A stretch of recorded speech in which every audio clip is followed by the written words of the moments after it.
Lección número 7. Para el 12 de noviembre de 2022. La victoria de Cristo sobre la muerte.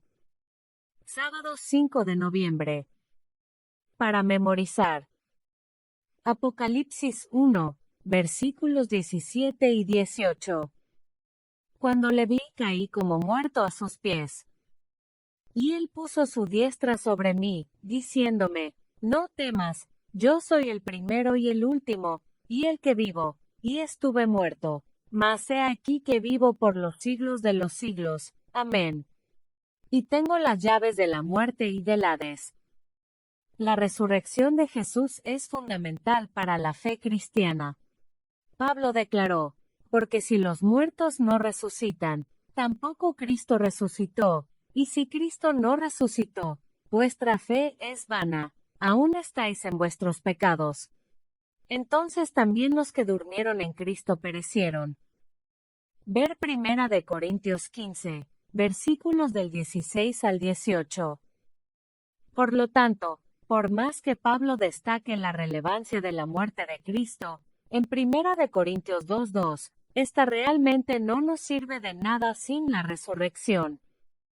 Así de trascendente es la resurrección de Jesús para toda la fe cristiana y el plan de salvación. Sin embargo, es difícil entender por qué razón la resurrección de Cristo, y con ella nuestra resurrección, son tan importantes si, como muchos creen, los muertos en Cristo ya disfrutan de la dicha celestial, ya que se han ido a casa para estar con el Señor. Al margen de todo eso, esta semana consideraremos la resurrección de Cristo, y todas las contundentes evidencias que Él nos dio para creer en ella. Domingo 6 de noviembre. Una tumba sellada. La misión de Cristo parecía haber terminado, y hasta sonaba a fracaso, con su muerte en la cruz. Satanás logró instigar a Judas a que traicionara al Salvador, y a los principales sacerdotes y ancianos, para que exigieran su muerte. Después de que arrestaron a Jesús, todos los discípulos, dejándole, huyeron, y Pedro lo negó 3 veces. Ahora Jesús yacía en una tumba cavada en una roca, cerrada con una piedra grande y sellada, protegida por guardias romanos y vigilada por poderes demoníacos invisibles. Si hubiera podido, Satanás habría mantenido a Cristo encerrado en la tumba. Durante su ministerio terrenal, Cristo había predicho no solo su muerte en la cruz, sino también su resurrección. Usando el lenguaje inclusivo oriental, en el que una fracción de un día representa un día completo, Jesús mencionó que como estuvo Jonás en el vientre del gran pez 3 días y 3 noches, así estará el Hijo del Hombre en el corazón de la tierra 3 días y 3 noches. En otras ocasiones Jesús subrayó que lo matarían, pero que al tercer día resucitaría. Los principales sacerdotes y los fariseos estaban al tanto de esas declaraciones, y tomaron medidas con las que pretendían evitar su resurrección. Lee Mateo 27, versículos del 62 al 66. Este accionar, ¿cómo ayudó más adelante a ofrecer al mundo más evidencias de la resurrección de Jesús? Mateo 27, versículos del 62 al 66. Al día siguiente, que es después de la preparación, se reunieron los principales sacerdotes y los fariseos ante Pilato, diciendo, Señor, nos acordamos que aquel engañador dijo, viviendo aún, después de 3 días resucitaré. Manda, pues, que se asegure el sepulcro hasta el tercer día, no sea que vengan sus discípulos de noche y lo hurten, y digan al pueblo, resucitó de entre los muertos. Y será el postrer error peor que el primero. Y Pilato les dijo, ahí tenéis una guardia, id, aseguradlo como sabéis. Entonces ellos fueron y aseguraron el sepulcro, sellando la piedra y poniendo la guardia. Todas las medidas de seguridad que se tomaron para mantener a Jesús encerrado en la tumba, y asegurarse de que nunca saliera solo hicieron que su victoria sobre la muerte, y las huestes del mal fuera aún más notoria. Además, estos hombres seguramente habían oído hablar de los milagros de Jesús, también habían presenciado algunos de ellos. Y sin embargo, creían que una guardia frente a la tumba podría evitar que él, aquel que pudo hacer tantos milagros asombrosos, resucitara. Además, poner una guardia alrededor de la tumba, en caso de que los discípulos podrían robar el cuerpo y luego alegar que Jesús había resucitado de entre los muertos. Cuando el pueblo preguntara, ¿dónde está el Jesús resucitado? Aquellos podrían decir, solo confíen en nuestra palabra. Cuanto menos, sus acciones revelaban el miedo que tenían los principales sacerdotes de Jesús, incluso después de su muerte. Quizás, en el fondo, temían que pudiera resucitar, después de todo. Lunes 7 de noviembre. Ha resucitado. La victoria de Cristo sobre Satanás y sus poderes malignos se logró en la cruz y se confirmó con la tumba vacía. Cuando Jesús estuvo en el sepulcro, Satanás triunfó. Se atrevió a esperar que el Salvador no tomase su vida de nuevo. Exigió el cuerpo del Señor y estableció su guardia alrededor de la tumba procurando retener preso a Cristo. Se airó acerbamente cuando sus ángeles huyeron al acercarse el mensajero celestial. Cuando vio a Cristo salir triunfante, supo que su reino tendría fin y que él finalmente moriría. Deseado de todas las gentes, página 728. Y aunque la humanidad de Cristo murió, su divinidad no falleció. En su divinidad, Cristo poseía el poder de romper las ataduras de la muerte. Lee Mateo 28, versículos del 1 al 6, Juan 10, versículos 17 y 18, y Romanos 8:11. ¿Quién se involucró directamente en la resurrección de Jesús? Mateo 28, versículos del 1 al 6. Pasado el día de reposo, al amanecer del primer día de la semana, vinieron María Magdalena y la otra María, a ver el sepulcro. Y hubo un gran terremoto, porque un ángel del Señor, descendiendo del cielo y llegando, removió la piedra, y se sentó sobre ella. Su aspecto era como un relámpago y su vestido blanco como la nieve. Y de miedo de él los guardas temblaron y se quedaron como muertos. Mas el ángel, respondiendo, dijo a las mujeres, no temáis vosotras, porque yo sé que buscáis a Jesús, el que fue crucificado. No está aquí, pues ha resucitado, como dijo. Venid, ved el lugar donde fue puesto el Señor. Juan 10, versículos 17 y 18. Por eso me ama el Padre, porque yo pongo mi vida, para volverla a tomar. Nadie me la quita, sino que yo de mí mismo la pongo. Tengo poder para ponerla, y tengo poder para volverla a tomar. Este mandamiento recibí de mi Padre. Romanos 8:11. Y si el Espíritu de aquel que levantó de los muertos a Jesús mora en vosotros, el que levantó de los muertos a Cristo Jesús vivificará también vuestros cuerpos mortales por su Espíritu que mora en vosotros. Durante su ministerio en Samaria Perea, Jesús declaró que él mismo tenía poder para deponer su vida y volverla a tomar. A Marta le dijo, yo soy la resurrección y la vida. Otros pasajes hablan de su resurrección como un acto de Dios. Incluso un poderoso ángel del Señor participó de ese glorioso acontecimiento.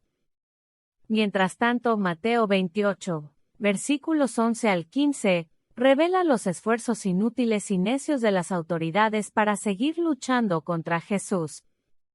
La guardia romana atestiguó a los dirigentes sobre todas las cosas que habían acontecido. En este relato está implícita la idea de que los guardias vieron la resurrección.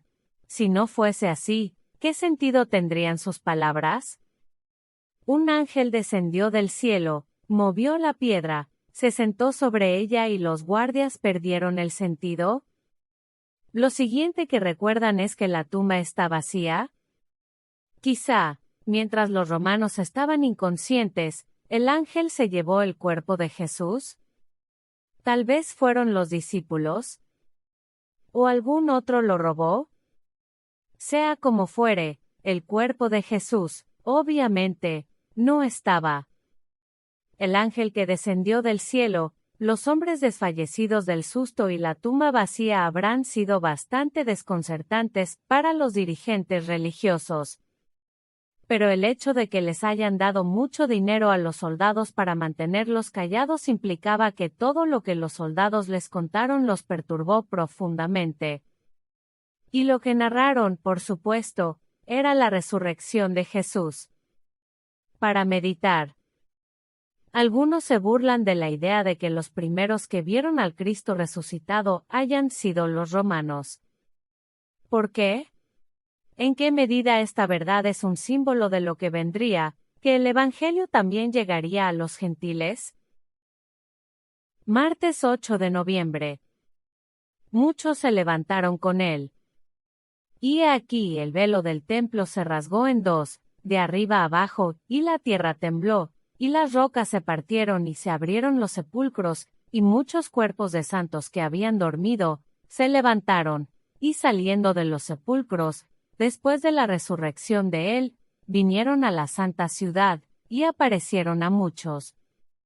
Mateo 27, versículos del 51 al 53. ¿Qué nos enseña este increíble relato sobre la resurrección de Jesús y lo que logró? Un terremoto marcó la muerte de Jesús, y otro marcó su resurrección. En el momento en que Jesús murió, la tierra tembló, y las rocas se partieron, y se abrieron los sepulcros, y muchos cuerpos de santos, que habían dormido, se levantaron, y saliendo de los sepulcros, después de la resurrección de él, vinieron a la santa ciudad, y aparecieron a muchos. Estos santos resucitaron glorificados como testimonio de la resurrección del propio Cristo, y como prototipos de quienes resucitarán en la resurrección final. Por lo tanto, inmediatamente después de la resurrección de Jesús, muchos judíos recibieron evidencias poderosas para creer en su resurrección, y por lo tanto, aceptarlo como su Salvador, y eso hicieron muchos, incluso muchos sacerdotes. Ver Hechos 6-7. Durante su ministerio, Jesús había dado la vida a algunos muertos. Había resucitado al hijo de la viuda de Naín, a la hija del príncipe y a Lázaro. Pero estos no fueron revestidos de inmortalidad. Después de haber sido resucitados, todavía estaban sujetos a la muerte. Pero los que salieron de la tumba en ocasión de la resurrección de Cristo fueron resucitados para vida eterna.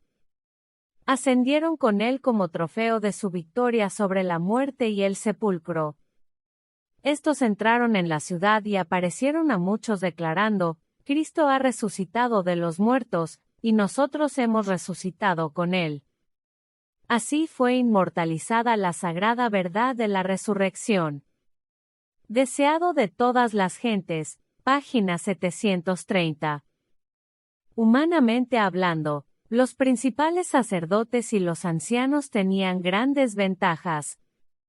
Tenían el poder religioso de la nación, e incluso pudieron convencer a las autoridades romanas, y a las multitudes para que los ayudaran con sus planes.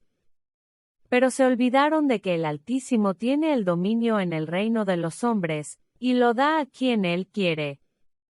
La existencia de esos santos resucitados contradecía e invalidaba sus mentiras. Para meditar.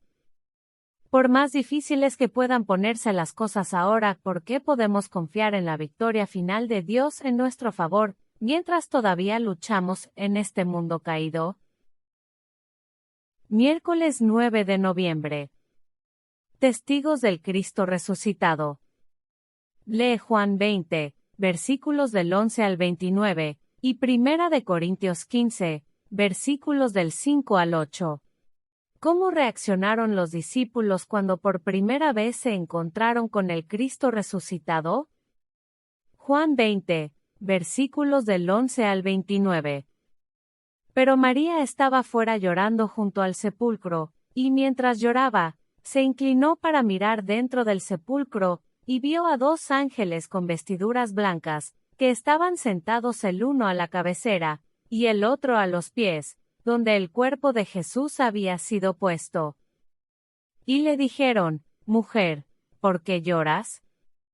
Les dijo: Porque se han llevado a mi Señor, y no sé dónde le han puesto.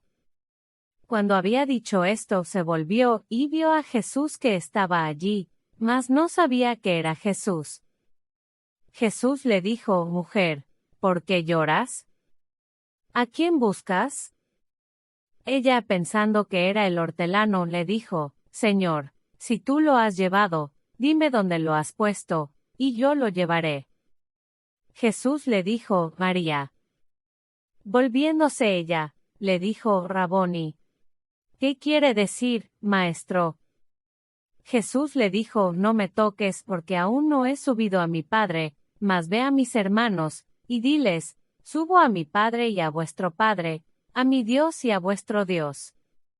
Fue entonces María Magdalena para dar a los discípulos las nuevas de que había visto al Señor, y que Él le había dicho estas cosas. Cuando llegó la noche de aquel mismo día, el primero de la semana, estando las puertas cerradas en el lugar donde los discípulos estaban reunidos por miedo de los judíos, vino Jesús, y puesto en medio, les dijo: Paz a vosotros. Y cuando les hubo dicho esto, les mostró las manos y el costado. Y los discípulos se regocijaron viendo al Señor. Entonces Jesús les dijo otra vez: Paz a vosotros.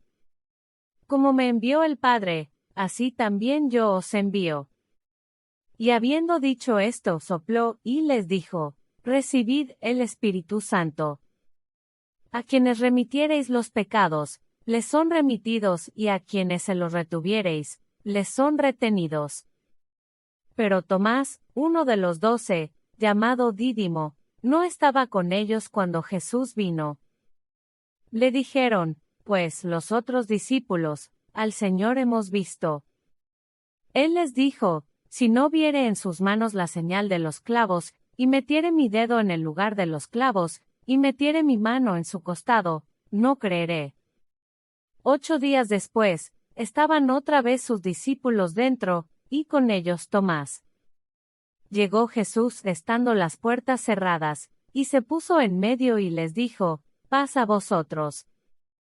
Luego dijo a Tomás: Pon aquí tu dedo, y mira mis manos, y acerca tu mano, y métela en mi costado, y no seas incrédulo, sino creyente.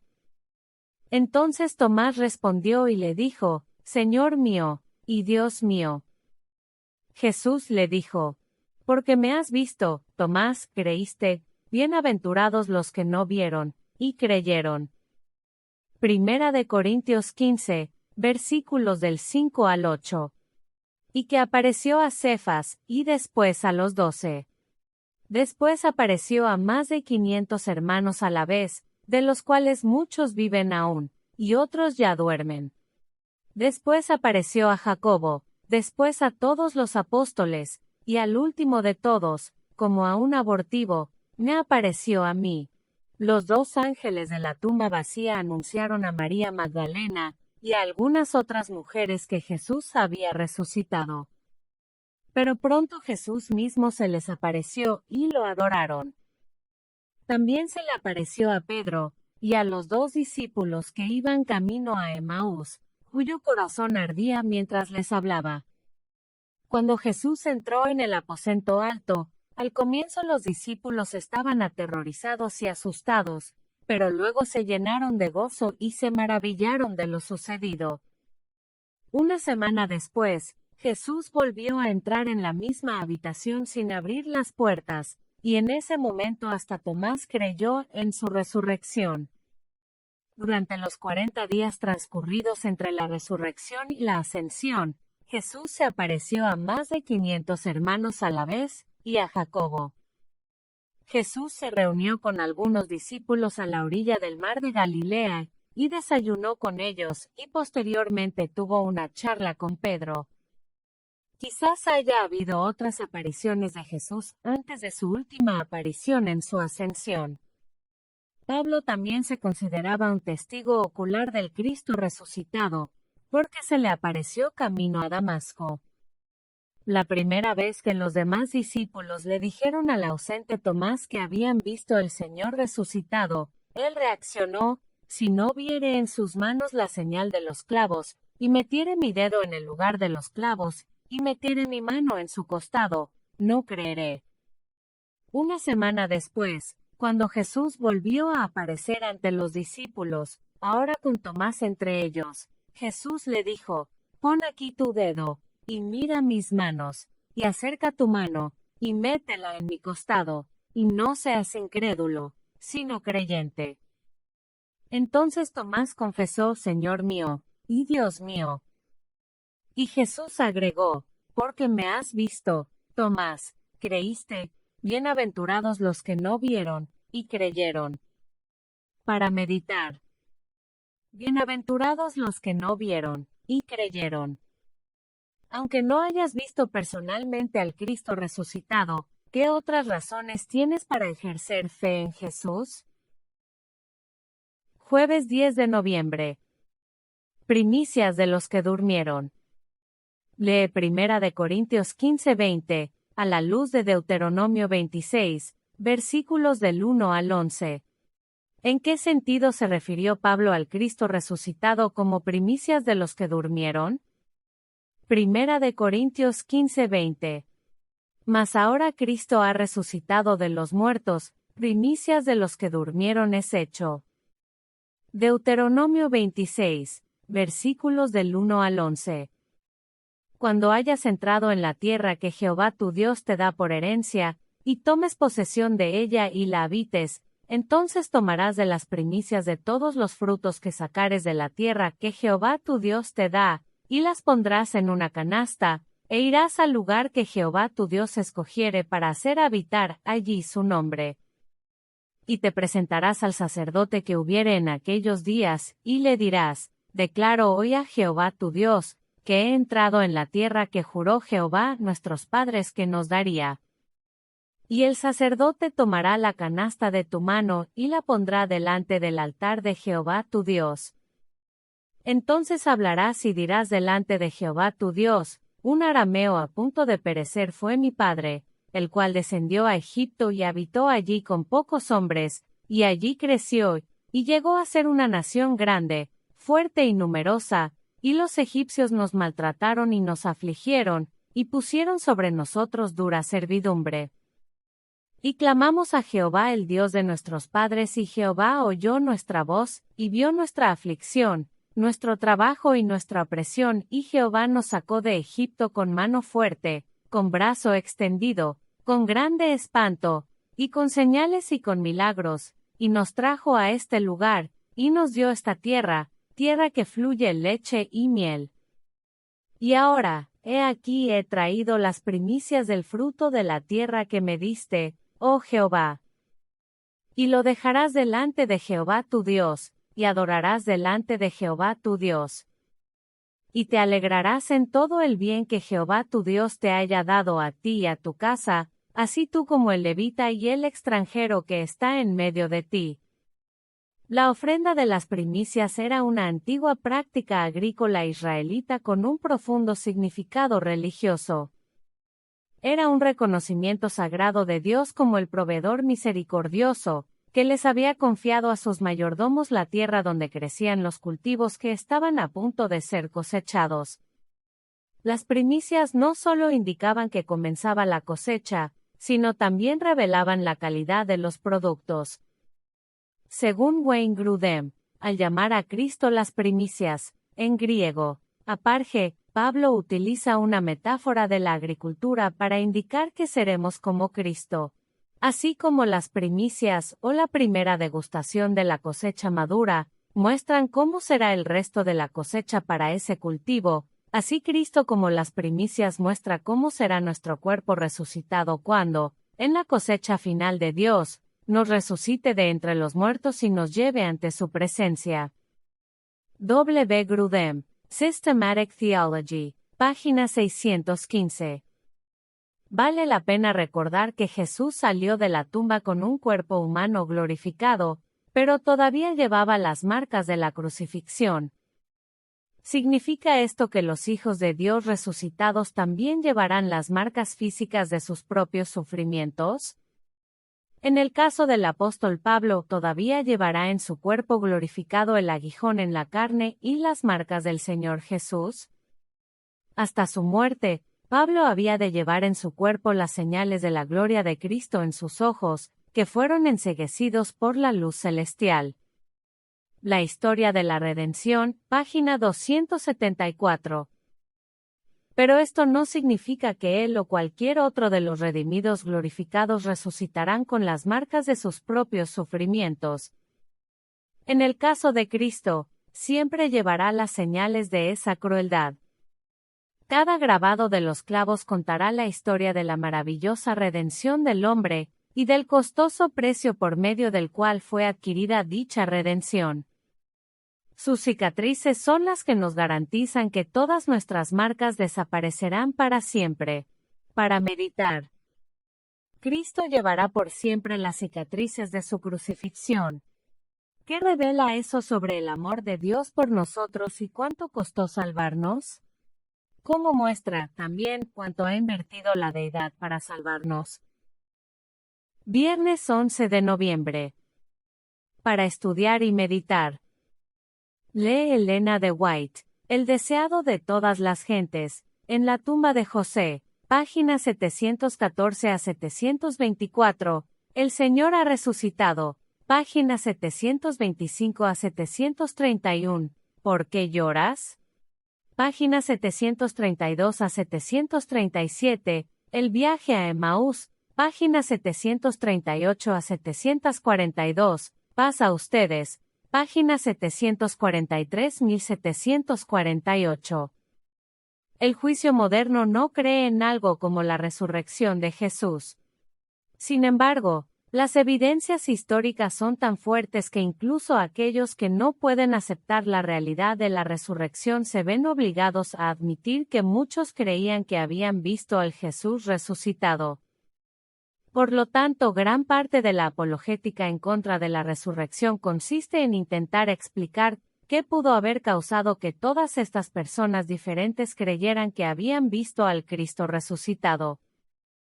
Algunos argumentan que todos los discípulos alucinaron con el Jesús resucitado, otros que Jesús en realidad no había muerto, sino que solo se desmayó y luego volvió a la realidad después de que lo bajaron de la cruz, y cuando reapareció, sus seguidores pensaron que había resucitado de entre los muertos. Y créase o no, algunos han argumentado que Jesús tenía un hermano gemelo a quien los discípulos confundieron con el Cristo resucitado. En otras palabras, las evidencias históricas son tan fuertes a favor de la resurrección de Cristo que esta es la clase de argumentos que la gente inventa para tratar de desestimarla.